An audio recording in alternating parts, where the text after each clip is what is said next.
Greetings, valiant Helldivers, and welcome to the Liberty. I'm your host, Vanguard. Let's get straight to business as the enemies of managed democracy never rest. Galactic War Recap. It's day 403 of the Galactic War, and at present, 22,322 Helldivers are deployed in the field. Just over 18,000 troops, about 80.66% of our forces, are on the bug front. 2,264 Helldivers, 10.14% of our forces, are on the bot front. And 1,215 Helldivers, just 5.44% of our forces, are on the squid front. Just over 23 hours of the current major order remain, and High Command is proud to report that Ursica 11, Fenrir 3, and Heath have all been successfully defended against the Terminids. The defense of Achenar Secundus is also going extremely well, and it is anticipated that this objective will be achieved well ahead of time. The Penrose energy siphon will play a pivotal role in turning the tide against the Illuminate, greatly reducing the amount of dark energy accumulation taking place in the galaxy. Regardless, the Ministry of Science and the Ministry of Defense will continue to monitor the situation in case any anomalies arise. To date, the Helldivers have completed over 464,183,000 missions. Over 3,271,000,000 Helldivers have given their lives for democracy. More than 103,800,000,000 Terminids have been exterminated, as well as over 41,548,000,000 automatons and in excess of 19,328,000,000 squids. Helldivers, our enemies are everywhere, and as long as we keep up the fight, they can never prosper. Tyranny and injustice are their currency, but we are here to ensure that their nefarious economy crashes outright. And now on to the current superstore rotation. On page 1, Helldivers will find the IE-57 Hellbent armor set. Page 2 contains the SR-64 Cinderblock, and page 3 the imposing UF-84 Doubtkiller. The IE-57 Hellbent is a light armor set with an interesting passive ability. With integrated explosives, the armor will detonate 1.5 seconds after your Helldiver kicks the bucket. It's an excellent way to exact posthumous revenge on the enemies of managed democracy. The SR-64 Cinderblock is a heavy armor set with the Siege-Ready passive. This increases your primary weapon's reload speed by 30% and ammo capacity by 20%. Remember troops, an efficient Helldiver is one that can stand their ground and survive for longer. Finally, the UF-84 Doubtkiller is a medium armor set with the unflinching passive ability. Very simply, this stops your Helldiver from flinching when struck by an enemy. The current rotation will be up for another 46 or so hours, so act now to avoid disappointment. New stratagem proposal: War Horses for Democracy? In a bold and unexpected tactical suggestion, Helldiver Vomit Butterscotch has proposed a new mobility solution for Super Earth's finest: horses. That's right, war horses. Faster than running, but not as fast as an FRV, these noble steeds would offer superior terrain handling, the ability to carry 2 Helldivers or a single rider with additional gear, and even a health pool with access to stims for battlefield longevity. While unconventional, the idea has sparked interest among Helldivers. Imagine charging into battle atop a mighty steed, capes flowing, delivering freedom from righteous fury. Of course, logistical challenges remain. Would horses require orbital deployment? Can they be armored? And most importantly, can they be trusted to stay democratic? High Command has yet to issue a formal response, but the sheer bravery, ingenuity, and absurdity of this proposal cannot be ignored. Whether or not Helldivers will one day be dropping onto alien worlds with cavalry support remains to be seen. But one thing is certain: Super Earth will never stop innovating in its pursuit of spreading managed democracy.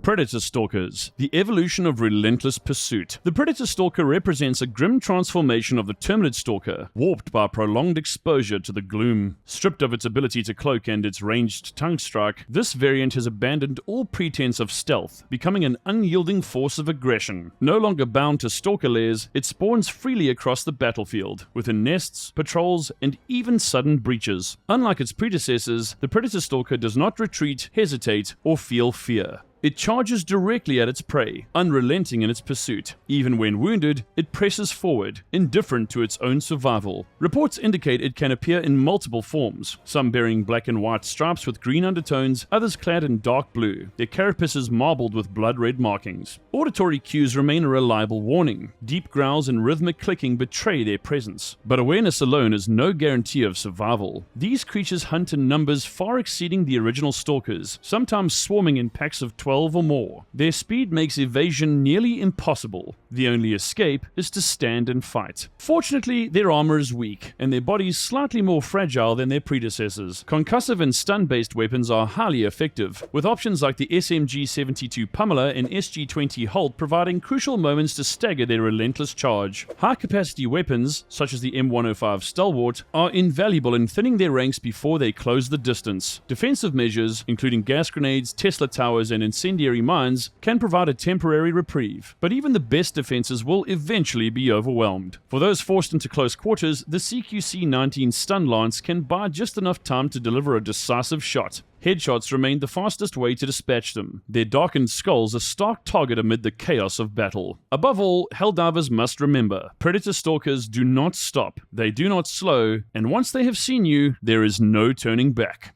Community Commendation, a tribute to democracy in miniature. Helldivers, take a moment to salute the craftsmanship and patriotism of Statue, who has masterfully captured the essence of managed democracy in this incredible hand-painted figure. This stunning piece depicts a Helldiver standing triumphantly, flag in hand, as a beacon of Super Earth's unwavering resolve. In times of war, reminders of our noble cause are more important than ever. Whether it's through acts of valor on the battlefield or through artistic tributes such as this, the spirit of democracy must be carried forward. The flag stands tall, the armor gleams in the signature black and yellow, and his articulate hellpod stand reminds us all, liberty is earned, not given. For freedom, for democracy, for Super Earth.